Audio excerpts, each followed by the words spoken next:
قال رسول الله صلى الله عليه وسلم لا يدخل الجنة نمام।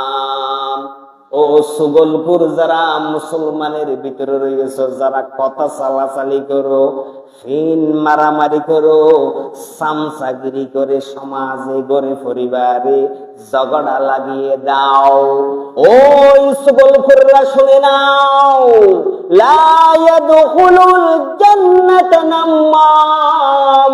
তুমি যদি 40,000 বার হজ করে থাকো, 40,000 কোটি টাকা যাকাত দিয়ে দেখো, নামাজ পড়তে পড়তে কপালে 60 বসিয়ে পেল, নামাজ পড়তে পড়তে কোমর বাঁকা করে পেল, খবরদার তুমি শত লক্ষ কোটি ইবাদত করার পরেও তুমি সুগলপুর হওয়ার কারণে আমি নবী জান্নাতে তোমার জন্য নিষেধাজ্ঞা দিয়ে দিলাম।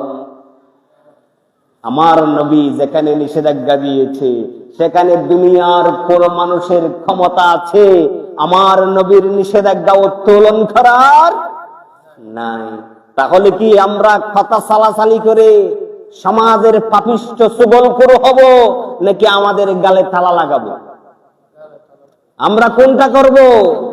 আমরা গালে তালা লাগাবো। কারো কাছে ভালো মানুষ হওয়ার জন্য কারো কথা কারো কাছে বলবো না। এটার নাম সুগলপুরি, মিস্টার সুগলপুর আন্নাম্মা।